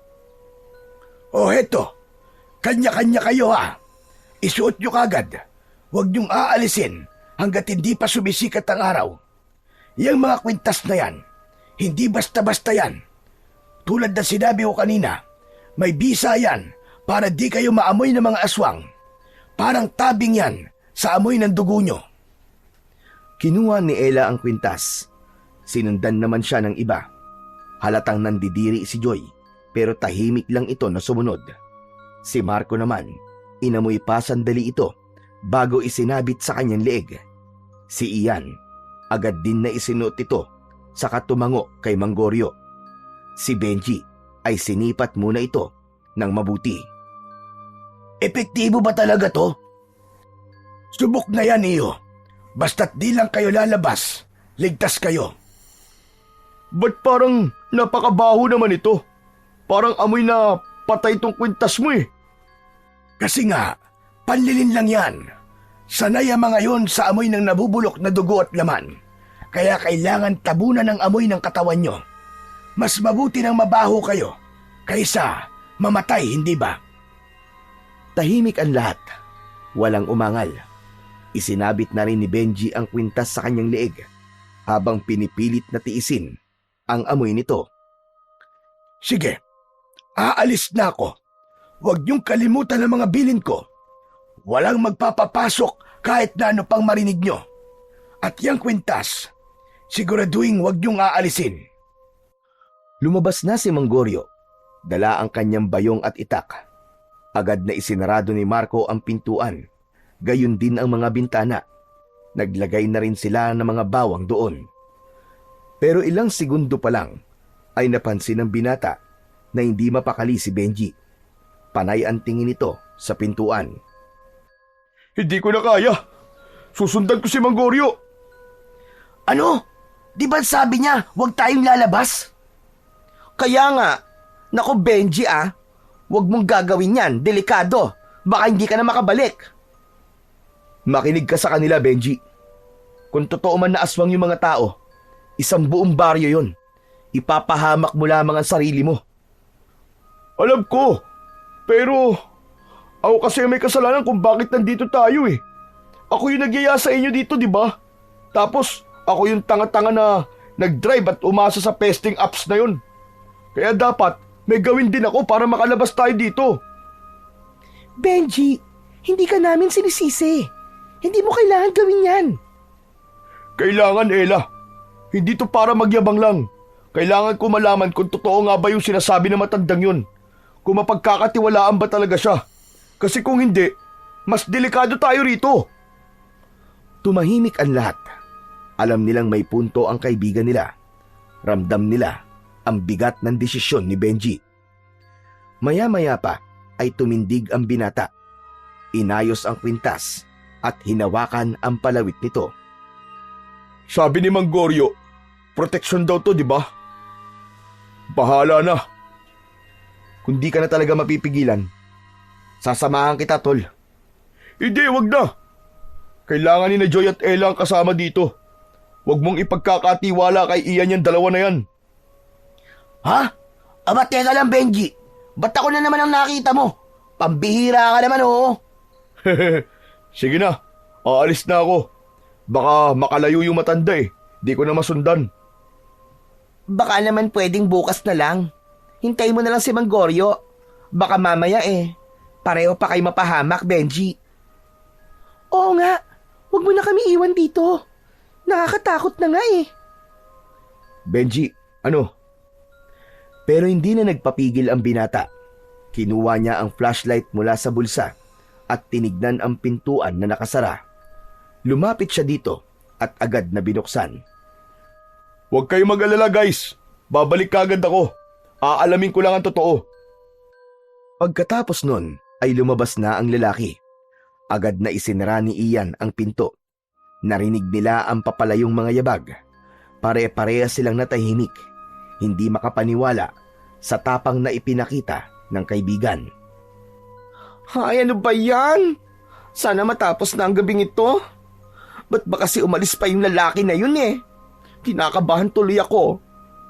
Sa palagay nyo guys, tama ba yung ginawa niya? Di ba talaga pwede na manahimik na lang tayo dito at maghintay ng umaga? Wala tayong magagawa kung yun ang desisyon niya. Ipagdasal na lang natin na makabalik siya. Grabe! Ang kati naman! Napatingin silang lahat kay Ian. Panay ang kamot nito sa leeg kung saan nakasabit ang kwintas na bigay ni Mang Goryo. Napansin nilang namumula ito at nagkakaroon ng maliit na butlig. Oh my gosh! Mukhang allergic ka sa kwintas mo. Ewan ko, kanina pa to eh. Akala ko, init lang ng katawan. Pero ang katila talaga eh. Parang may gumagapang sa balat ko. Tanggalin mo na kaya muna. Ay wag, di ba sabi ni Mang Goryo, wag daw tatanggalin kahit na anong mangyari? Eh anong gagawin ko? Titiisin ko na lang ba ang pangangati hanggang sa kumalat sa katawan ko? Kaya kayo ba? Ayos lang ba kayo? Hindi ba kayo nangangati? Isa-isang tinignan ng grupo ang mga kwintas nila. Si Ella, okay lang. Si Marco, hindi rin nangangati. Si Joy, medyo nandidiri pa rin, pero wala namang rashes. Ba't ikaw lang ang nagkakaganyan, Ian? Hindi ko nga alam eh. Hindi kaya may galit sa akin yung matanda na yon kasi kinukontra ko siya kanina. Baka dilagyan niya to ng pampakati. Tumigil ka na nga dyan. Bakit naman gagawin ng matanda yun sa'yo? Lalo tuloy ako nag-aalala eh. Ayoko na. Hindi ko na to matiis. Sandali lang, hoy. Kung aalisin mo yan, madadamay kaming lahat dito, no? Subukan mo na lang kaya na wag nang galawin at wag ka na rin kamot ng kamot para di kumalat. Akala mo ganun kadali lang pigilan to? Alam mo kung ano nararamdaman ko ngayon? Para ako nilalanggam. Umupo si Ian sa gilid ng papag. Hawak-hawak ang leeg niya. Halatang nagpapanik na siya. Nanginginig ang kamay, pero pinipilit pa ring kalmahin ang sarili. Napatingin sa kanya ang lahat. Halatang nag-aalala. Pero ilang saglit lang, hinablot niya ang kwintas mula sa kanyang leeg at hinagis yun sa sahig. Pucha! Bahala na kayo! Di ko na talaga kaya eh! Tumayo siya agad, nagmamadaling kumuha ng tubig sa galon. Binuhos ito sa palad at saka mabilis na hinugasan ang leeg niya. Nanginginig pa ang kamay niya habang hinihilod ang balat. Walang nagawa ang tatlo. Tahimik lang silang nakatingin at napapailing. Nakita nila na talagang namula ang leeg nito at tila namaga din ang balat. Umupo si Ian, basang-basa ang leeg. Sana hindi ka maamoy. Sana hindi ito maging dahilan para sugurin tayo ng mga aswang dito. Pulutin mo na lang ang kwintas. Hawakan mo na lang o kaya gawin mong pulseras. Parehas din naman siguro yun. Ang importante, nakakabit sa katawan mo. Oo nga no, ba't di natin naisip yon? Buti na lang matalino talaga si Marco. Dahan-dahan dinampot ni Ian ang kwintas at tulad ng sinabi ni Marco, inilagay niya ito sa kanyang braso. Pero pagkalipas lamang ng ilang sandali, may mga naririnig na silang mga kaluskos mula sa labas. Pamilyar sa kanila ang tunog na yon, ang mabibigat na yabag at ungol na parang galing sa mababangis na hayop. Nagkatinginan silang apat. Dahil sa takot, napayakap si Joy kay Ella. Si Marco naman, mahigpit ang hawak niya sa kahoy na dala pa niya kanina. Nanigas naman ang katawan ni Ian habang nakatitig sa pintuan. Ang mga yabag ay papalapit ng papalapit at ang mga ungol ay palakas naman ng palakas. Mas lumalalim, mas bumabangis. Parang may halong gutom. Parang hayop na matagal nang hindi nakakakain at nakakaamoy ng sariwang laman. Ramdam na nila ang mabigat na presensya ng mga nilalang na nasa labas. Sa bawat segundo ng katahimikan, parang bumabagal ang oras nila. May mga narinig silang pagkalmot sa dingding. Kasunod ay ang malalim na buntong hininga. Sunod-sunod ang kaluskos na parang nililibot ang buong bakuran ni Manggorio. Tinakpan ni Joy ang kanyang bibig upang hindi makalika ng anumang ingay. Nagsimula na ang kilabot. Samantala, habang unti-unting kinakain ng kaba at takot ang apat sa bahay ni Manggorio, si Benji naman ay patuloy na sinusundan ang matanda. Medyo malayo ang distansya niya pero kita niya pa rin sa unahan. Tuwing lumilingon ang matanda, mabilis siyang nagtatago sa likod ng mga puno. Hindi siya sigurado kung bakit niya ginagawa yon. Basta ang alam niya, may kakaiba kay Manggorio at gusto niyang malaman ang totoo. Maya-maya, huminto sa paglalakad ang matanda. Nasa gitna sila ng kakawyan. Sa harap nito, may isang malaking bato. Sa gitna ng dilim, ito lang ang nasisinaga ng buwan. Para bang may spotlight sa langit na nakatutok lang doon. Dahan-dahang nagpalit ng suot si Manggorio. Isinuot niya ang isang itim na damit. Mahaba at makapal, parang kasuotan ng isang pari nung panahon ng mga Kastila. Pagkatapos, lumuhod siya sa harap ng bato at nagsimulang bumulong ng kung anong wika. Hindi ito maintindihan ng binata. Tumaas ang mga balahibo niya habang naririnig ang boses ng matanda. Parang may kinakausap din itong hindi nakikita. Napatigil sa paghinga si Benji nang may mapansin na kakaiba. Ang anino ni Manggorio hindi normal. Sa halip, may sarili itong anyo. May hugis na hindi tugma sa katawan ng matanda. Malapad, malaki, may mahabang mga galamay. Meron din itong mapupulang tila mga mata. Gumagalaw ito sa iba't ibang direksyon. Parang may hinahanap. Nagulat siya nang mapansin niyang unti-unting tumingin ang anino sa direksyon niya. Maya-maya pa ay kumilos ito papalapit sa kanya. Hindi na niya napigilan ang kanyang sarili. Napaatras siya, pero natapakan niya ang isang tuyong sanga. Nawalan siya ng balanse at napaupo sa lupa. Nakita niyang lumingon ang matanda sa direksyon niya. Matalim ang mga titig nito sa kanya. Hindi siya makakilos. Nangatog ang buong katawan ni Benji. Nagulat pa siya nang magsalita ang matanda. Malakas yun at malalim. Bakit mo ko sinundan? Hindi nakasagot ang binata. Lumapit ng dahan-dahan ang matanda at huminto ito sa harap niya at inaabot ang kamay. Halika! Tumayo ka, anak! Pero imbis na tanggapin ang kamay nito, biglang tinabig niya ito at gumapang palayo. Wag! Huwag ka lalapit! Huwag ka lalapit! Halimaw ka! Halimaw ka! Nanlaki ang mga mata ni Mang Goryo. Kita sa mukha niya ang pagkabigla, pero agad siyang lumuhod at muling nagsalita. Kalmado at mababa ang tono. Hindi ako halimaw. Hindi mo lang naiintindihan ang nakita mo. Ginagawa ko to para sa inyo. Para sa kaligtasan niyong lahat. Yung anino mo, nakita ko parang halimaw. Anong klaseng tao ka? Huminahon ka at makinig. Hindi lahat ng nakikita mong kakaiba ay masama. At hindi lahat ng hindi mo maintindihan ay kalaban mo na kagad. Ang mga nakita mo ay bahagi ng ritual na ginagawa ko. Kinakausap ko mga espiritu na tutulong sa inyo para makalabas kayo dito. Hindi ako naniniwala. Pinapaikot mo lang kami. Kung gusto kayong saktan, sana kanina pa. Pero hindi ko ginawa.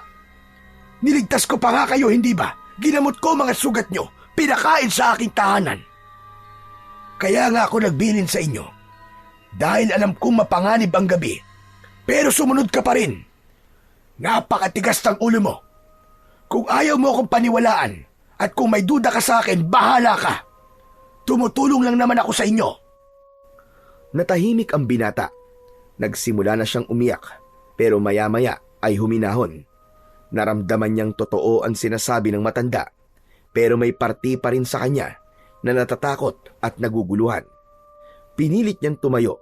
Muling iniabot ng matanda ang kanyang kamay. Hindi niya na ito tinabig.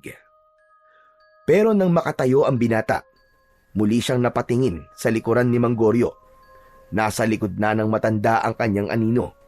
Hindi na nakadikit sa lupa, tulad ng karaniwang aninong sumusunod sa galaw ng katawan. Nakalutang ito sa ere at hindi rin sumasabay sa galaw ng matanda. Napaatras siya habang hindi inaalis ang tingin sa anino. Tapos bigla na lang siyang tumalikod. Nagsisisigaw siya habang tumatakbo sa gitna ng gubat. Sinubukan naman siyang habulin ni Mang Goryo, pero hindi niya na ito nahabol. Tumigil siya dahil may narinig na malakas na ungol. Kasunod nito ay mga yabag. Mabilis, magkakasunod, parang may hinahabol. Napaatras ang matanda at bumalik sa tabi ng bato. Huwag naman sana! Napayuko ang matanda, napaluha, naisip na sa tunog pa lang nun at sa mga yabag ay tapos na. Dahan-dahan siyang lumod muli sa harap ng bato at umusal ng isang dasal. Kumpiyansa siyang ligtas siya sa bahagi niyo ng gubat sa mismong pwesto na yon dahil alam niyang binabantayan ito ng isang makapangyarihang espiritu sa gubat. Mga sinaunang nilalang na matagal niya nang kakampi.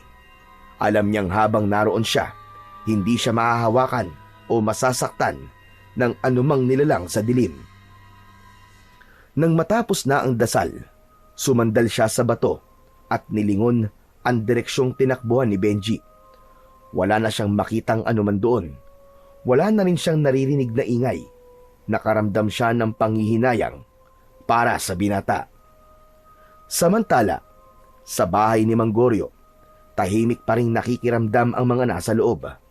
Halos walang gumagalaw, puro buntong hininga lang ang paminsang-minsang naririnig. Biglang tumahimik sa labas. Medyo gumaan ang kanilang pakiramdam, pero hindi rin sila nagpakampante. Mas naging alerto sila. Maya-maya pa ay nakarinig sila ng tunog na parang may tumatakbo ng mabilis. Tapos ay may mabilis na pagkatok. Tulong! Buksan nyo! Buksan nyo tong pinto! Si Benji ito! Muling napatakip ng bibig si Joy.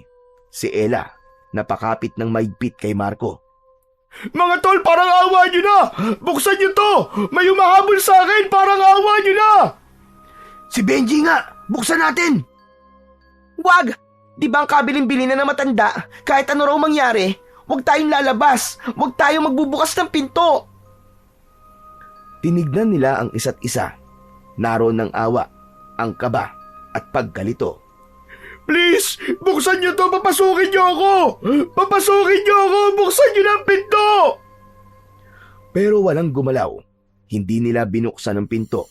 Hindi dahil sa wala silang pakialam, kundi dahil sa takot na baka hindi nga si Benji ang nasa labas. Baka ginaya lang ang boses niya. Baka isa ito sa mga aswang at gusto lang silang linlangin. Tumayo si Marco at lumapit sa pinto. Halos hindi humihinga. Si Joy naman, napapikit na lang at mariing ipinagdasal na sana hindi sila nagkamali sa kanilang desisyon. Naramdaman ng lalaki ang pag-init ng kanyang mutya. Kaya naman, nag-atubili siya na buksan ang pinto. Naisip niyang baka senyalis ito o isang babala na nagsasabi sa kanya na huwag niya itong pagbuksan. Maya-maya pa ay nakarinig sila ng isang malakas na kalabog sa pinto. Napaatras si Marco.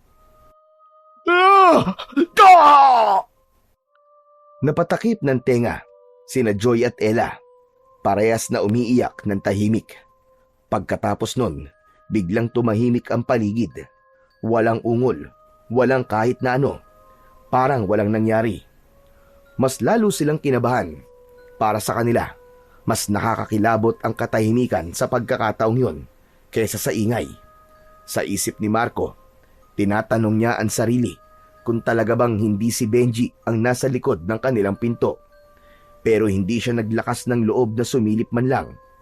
Wala rin naglakas ng loob na magsalita sa kanila. Bumalik si Marco sa tabi ng kanyang mga kasama. Lumamig na rin ang kanyang mutya. Sumapit ang madaling araw. Unti-unti nang lumiliwanag ang paligid. Wala na ring nakatulog sa kanila dahil sa matinding takot at kaba. Ilang sandali pa ay may narinig silang mga yabag sa labas. Si Mang Goryo na kaya yan? Sandali, baka mamaya aswang na naman yan. Kumatok ito sa pinto. 3 beses. Nagkatinginan sila pero agad din nilang narinig ang pamilyar na boses. Lumapit agad si Marco sa tabi ng pinto at pinakiramdaman ang kanyang kwintas. Mga bata, ako ito, si Goryo. Pagbuksan niyo na ako ng pinto. Nagmamadaling binuksan ni Marco ang pinto. Bumungad sa kanila ang matanda. Medyo hinihingal at may nakitang galos sa braso. Maputik din ang suot nito at halata ang pagod sa kanyang mga mata. Pumasok agad ito sa loob at naupo. Agad siyang inabutan ng tubig ni Joy. Tahimik sila habang hinihintay ang sasabihin ng matanda. Pasensya na kayo. Hindi ko naabutan ang kasama nyo. Ha? Ano pong ibig niyo sabihin? Si Benji. Bakit nyo siya hinayaang sumunod sa akin? Sana hindi nyo ginawa yun. Delikado. Kung gano'n, nasan po si Benji? Hindi ko alam. Tumakbo siya na mabilis. Hindi ko naabutan. Tapos may humabol sa kanya. Sinundan ko pa siya, pero tumigil din ako. Kailangan kong protektahan ang aking sarili. Nagsimulang umiyak sina Joy at Ella. Napakuyom naman ng kamao si Ian. Ibig sabihin, si Benji talaga yung kumakatok kagabi at tumingi ng tulong sa atin? Sabi ko na eh. Hoy, ano sabi ko na? Hindi ba't ikaw nga yung sabi kagabi na hindi si Benji yun? Na makinig tayo sa bili na matanda na yan na wag magbukas ng pinto? Eh kasi natatakot ako eh. Ikaw natakot ka rin naman ah. May choice ka rin na buksan ng pinto kung talagang gusto mo. 'Di ba? Hindi ka rin naman nagpapaawat kung may gusto ka. Tigilan niyo na nga yan. Anong sinabi mo? Tigilan, Ella? Ano ang pipigilan ko? Yung bibig ko? Bakit? Natatakot ka ba na may masabi akong hindi maganda sa pandinig nyo? Tumahimik ka na! Tama na! Ang sinasabi ko lang naman, wala namang mangyayari kung magsisisihan tayo. Pare-pareho tayo natakot. Lahat tayo, iniisip na baka hindi siya yun, na baka patibong lang. Tahimik lang si Marco. Ipinikit niya sandali ang kanyang mga mata at mariing pinisil ang kanyang mutya. Kung ganon, ano nang gagawin natin? Kailangan nyo na maganda. Aalis na tayo. Sandali lang, Hindi pwede. Bakit? Hindi kami pwedeng umalis dito na hindi namin nalaman kung anong nangyari sa kaibigan namin. Paano kung buhay siya? Sama-sama kami nagpunta sa laking lugar na to. Kaya sama-sama din kaming lalabas dito. Pero kulang na tayo sa oras. Kailangan nyo na makaalis kagad dito. Kung hindi, baka matulad na kayo sa ibang mga naligaw dito na di ko nailigtas dahil sa katigasan ng mga ulo nila. Pasensya na po, Mang Goryo. Pero tama po si Ian. Hindi namin iiwan dito ang kaibigan namin. Guys, sigurado ba kayo dyan? Paano kung patay na pala siya? Paano kung kinatay na siya ng mga aswang at kinain? Paano mo nagagawa yan, Joy? Kaibigan natin si Benji, ano ka ba? Hindi ka ba nakokonsensya, maski konti lang? Kasalanan natin kung sakali man na may masamang mangyari sa kanya. Dahil kung binuksan sana natin yung pinto kagabi, kasama natin siya ngayon. Hindi. Tama lang ang ginawa natin kagabi. Dahil naramdaman ko nagbabala ang mutya. Kaya hindi ko binuksan ang pinto. Hindi si Benji yon. Hindi siya kakatok ng ganun. Alam niyang hindi natin siya basta-basta pagbubuksan sa ganung sitwasyon. Yan na naman tayo eh. Nagmamarunong ka na naman eh. Ibinibida mo na naman yung baduy mong mutya. Ano sabi niyo dyan? Makapangyarihan daw? Bakit tayo nagtatago dito? Kung totoo nga malakas yan, ba't di mo gamitin? Lalabas tayo ngayon. Sugurin natin yung mga aswang. Tapos, gamitin mo yan para protektahan kami. Para mapatunayan mo sa amin na magaling ka nga. Kung talagang magaling ka. Ian, tama na. Hindi makakatulong yung init ng ulo mo.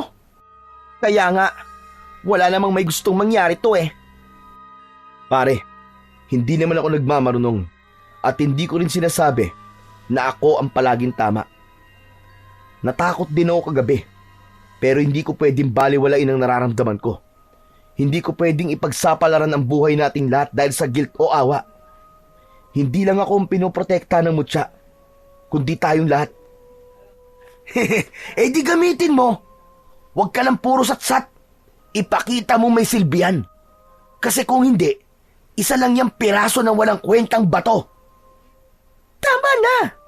Pwede ba tumigil ka na? Kung ano man ang nangyari kagabi o kay Benji, lahat tayo may pagkukulang. Lahat tayo may parte doon. Tama si Ella. Oo, sige na. Tama na kay lahat. Pero hanggat walang bangkay tayo nakikita, may pag-asa pang buhay siya. Tahimik na nagpalitan ng tingin ang lahat. Tahimik na nakaupo si Mang Goryo at nagmamasid. Hindi siya nagsalita. Pinakinggan niya ang bawat isa. Marami na siyang nasaksiyang tulad nito sa mga taong minsan niyang sinubukan ding iligtas. Mga nagsisisihan, mga nag-aaway at iba pa. Pero kailangan niya pa rin kumilos dahil alam niyang ito ang kanyang tungkulin.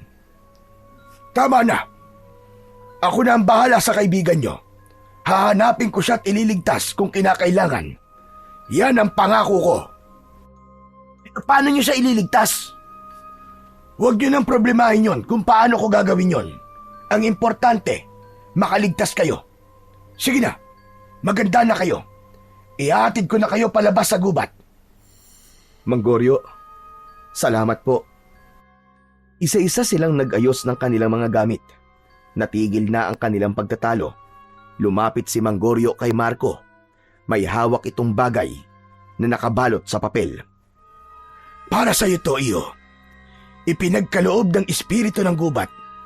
Hindi ito basta-bastang armas. Magagamit mo ito kapag nagkaroon ng aberya. Tinanggap ito ng binata. Dahan-dahan niya itong binuksan. Lumantad ang isang kakaibang punyal. Iyari ito sa kakaibang uri ng metal. Maitim pero kumikislap. Ang hawakan nito ay may ukit na alon at dahon. Magkabilaan din ang talim at may bahagyang uka sa pinakadulo. Nang lumapit ito sa kanyang mga kamay, naramdaman niya ang kakaibang init. Nakita ito ni Mang Goryo at sinabi sa kanyang normal lang ang kanyang nararamdaman dahil ibig sabihin, tinatanggap na siya ng mismong sandata. Lumabas na si Mang Goryo at sinundan siya ng grupo. Lumusong sila sa makitid na daan sa gitna ng gubat. Isang daan na parang hindi madalas madaanan ng tao. Ang paligid ay puno ng malalaking mga puno. Sa gilid naman ng daan ay ang matataas at makapal na damo. Sa gitna ng lahat ng yun, nagpatuloy sila sa paglalakad. Habang naglalakad, may napansin naman si Marco sa lupa. May mga patak ng dugo. Tumigil sila at tinignan yun. "Guys, tignan nyo. Dugo to ah." Ipinagpatuloy nila ang pagakbang. Dahan-dahan, hanggang sa may nakita silang kalat-kalat na mga bahagi ng katawan ng tao. May maliit na hiwa ng balat, buto at laman na parang tinaddad. Napapikit si Ella at napasigaw naman si Joy. Lalong tumindi ang kaba nila nang makita nila ang isang duguan na damit na nakatapon na lang sa gilid ng daan. Dahan-dahang nilapitan yun ni Marco. Kinuha niya ito at ipinakita sa iba. "Sa kanya to. Kay Benji." Oh my God! Diyos ko! Hindi! Hindi totoo to! "Ganun na lang yun? Ganun na lang ba talaga kabilis na nawala na siya sa atin?" "Sandali lang. Huwag natin isipin kagad na patay na siya. Malay nyo nakatakas siya at nakaligtas. Dugo lang to, pero wala ang bangkay niya."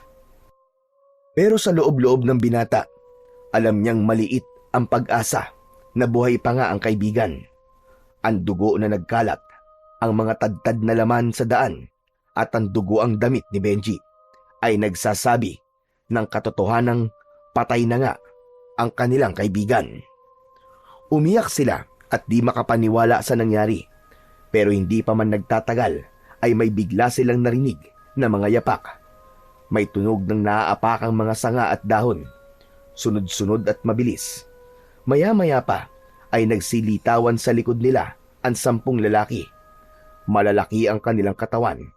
Matitigas sa mga braso at dibdib.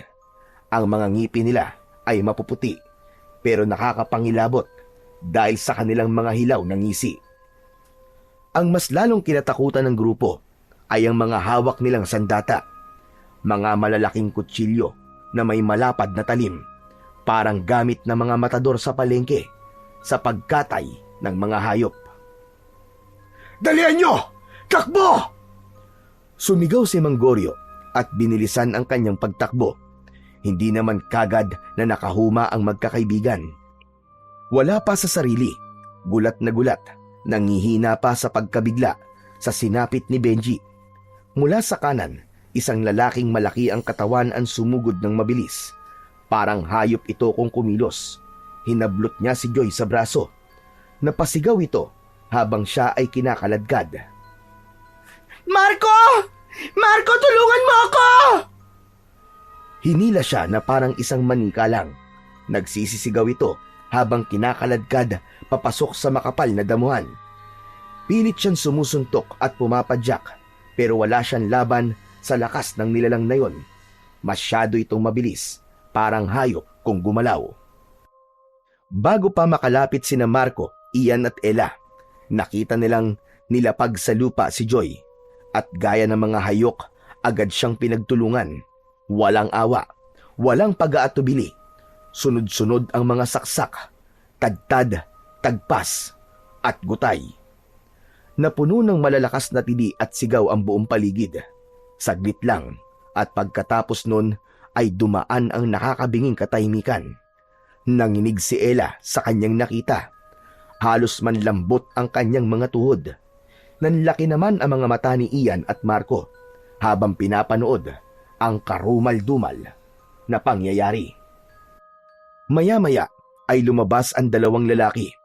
Agad na nakilala ni Marco ang mga ito. Kamukha ng mga ito ang 2 bata na nasa larawan sa unang bahay na kanilang pinasok. Ngayon ay malaki na sila pero hindi maikakailang sila yon dahil kapareha sila ng itsura. May mga diferensya ang kanilang itsura, parang lukot, puno ng kulubot at singkit ang kanilang mga mata na halos hindi na maidilat. Maluwang din ang mga bibig.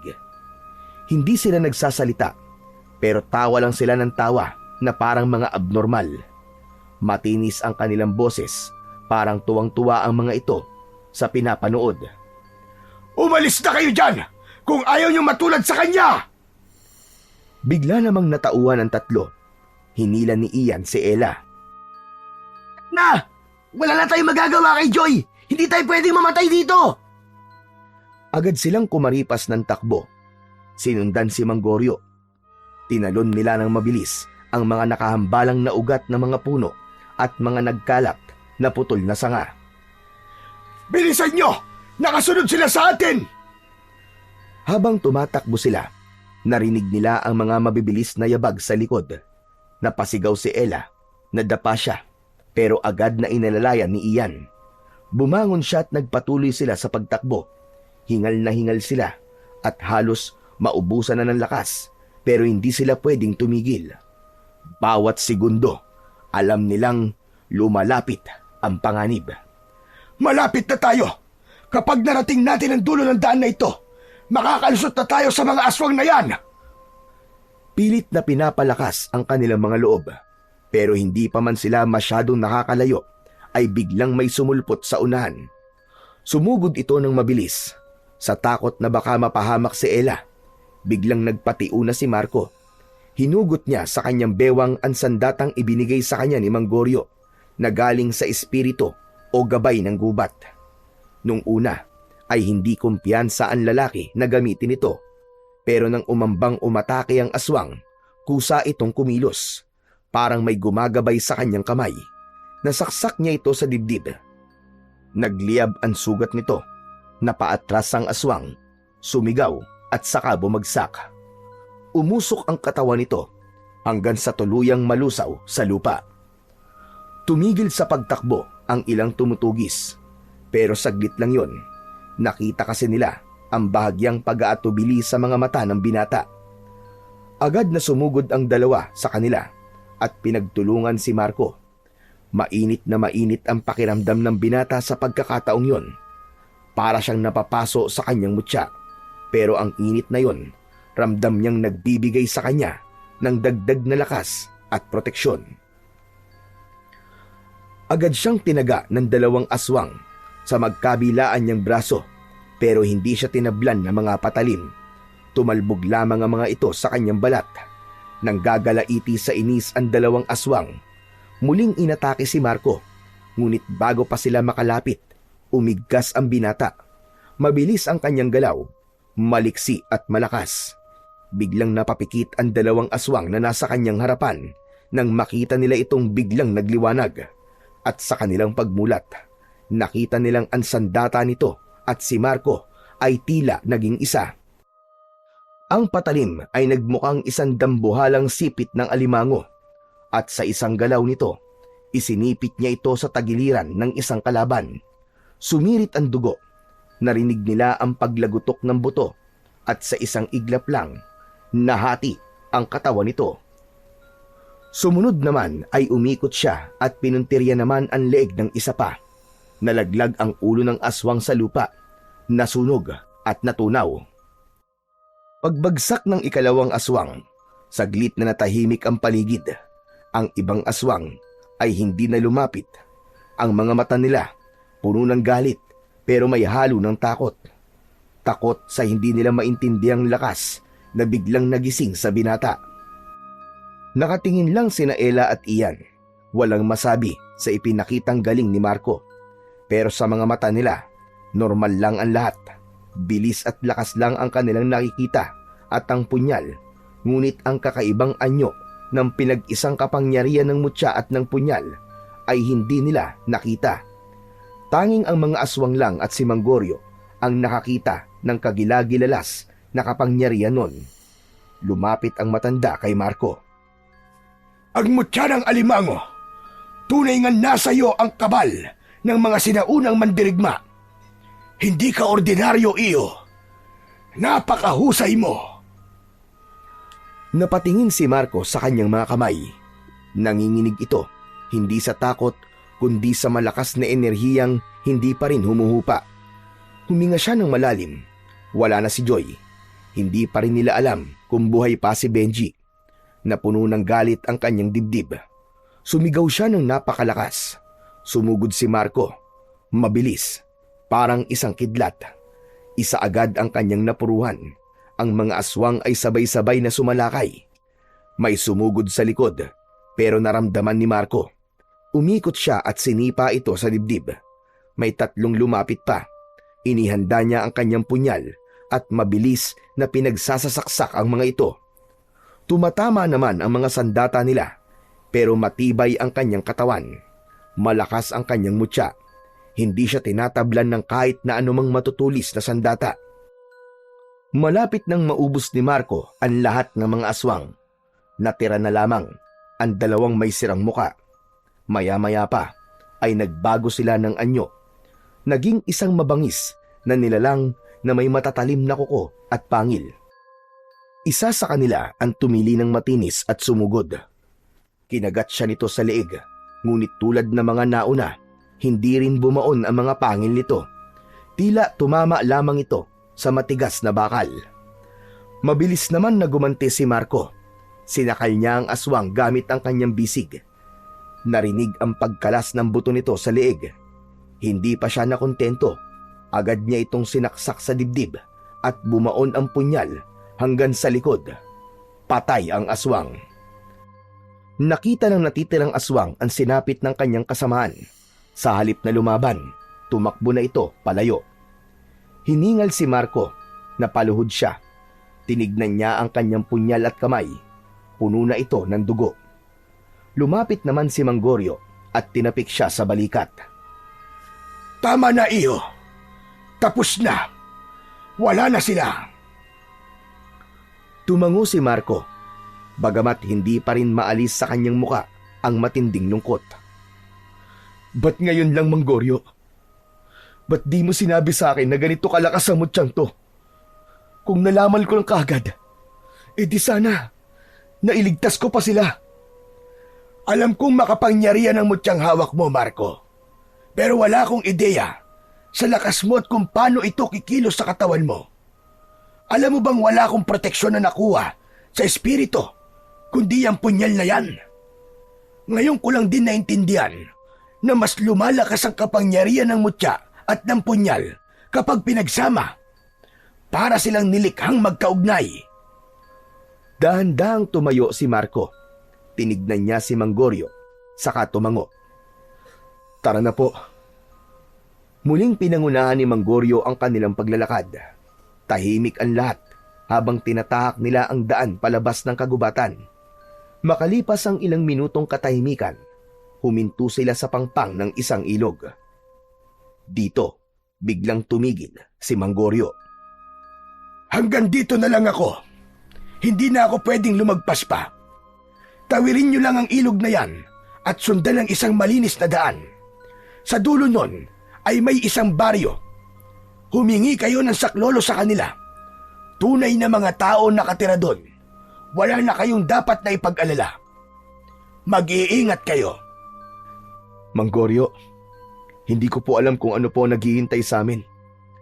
Pero maraming salamat po talaga. Hindi ko po kayo malilimutan. Tumango si Manggorio at humakbang paatras, palayo sa kanila. Nagpatuloy lang ito sa paglalakad hanggang sa tuluyan na itong maglaho sa kakawyan. Tumawid na ang 3 sa ilog at tulad ng sinabi ng matanda, nakita nga nila ang isang malinis na daan. Habang tinatahak nila ito, tahimik silang lahat. Kita sa kanilang mga itsura ang matinding pagod at lungkot. Si Ella ay paminsang-minsang nagpapahid ng luha sa kanyang mga mata. Pagdating nila sa dulo ng daan, nakita nila ang isang maliit na baryo. Isang matandang babae ang kagad na lumapit sa kanila. Agad silang pinatuloy sa kanyang bahay at pinagpahinga.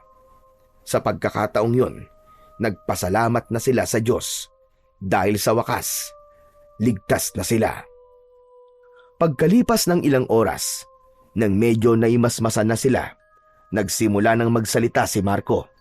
Nagpasalamat siya sa matandang babae. Pagkatapos ay hinarap niya si Ella at Ian. Alam nyo, kanina pa ako may gustong sabihin sa inyong dalawa eh. Gusto ko lang linawin ang mga bagay-bagay. Siguro naman ay aaminin niyo na sa akin kung ano ba talaga namamagitan sa inyong dalawa. Nagkatinginan si Ella at Ian. Parehong nag-aalala at di makatingin ng diretso kay Marco. Hindi ako tanga. Pero ayaw ko lang aminin nung una. Gets ko yung mga parinig ni Joy tungkol sa inyo eh. Marco, patawarin mo ko. Patawarin mo kami. Hindi ko sinasadya. Nagsimula lang yun nung mga panahong lagi kang abala. Laging malayo. At si Ian, nandyan siya palagi. Napayuko si Ella. Nangilid ang luha. Si Ian naman ay napakamot ng batok. Halatang hindi alam kung paano magpapaliwanag. Kailan niyo pa ako niloloko? Walang sumagot. Tahimik lang ang dalawa. Muling nagsalita si Marco, pero sa mas malamig na niyang boses. Kaya pala galit sa inyo si Joy at si Benji. Alam din niya to. Ako lang ang naging bulag. Tanga. Napakatanga ko. Tapusin na natin to, Ella. Hindi ako magmamakaawa sa'yo. Tapos na tayo. Tapos na kayong dalawa sa akin. Tumayo siya at naglakad palayo. Pagkatapos ng araw na yon, naghiwa-hiwalay sila ng landas. Hindi na bumalik sa Maynila si Marco. Sa halip ay pinili niyang umuwi sa kanilang probinsya. Doon niya sinimulan ang panibagong buhay. Malayo sa ingay ng lungsod. Malayo sa alaala ng trahedya sa gubat. At higit sa lahat, malayo kay Ella. Hindi alam ng mga tao sa kanila na naging lihim siyang tagapangalaga ng kanilang baryo. Kapag may mga balitang may kakaibang nilalang na gumagala sa paligid, tahimik siyang kumikilos gamit ang kanyang mutya ng alimango at ang mahiwagang punyal. Pagkalipas ng halos 3 taon, nakilala niya ang isang simpleng babae. Napangasawa niya ito at nagkaroon sila ng isang malusog na anak na lalaki. Hindi naging madali ang buhay ni Marco pagkatapos ng trahedya. Pero nang dumating sa kanya ang buhay na kasama ang kanyang pamilya, natagpuan din niya ang kapayapaan at isang buhay na may kabuluhan.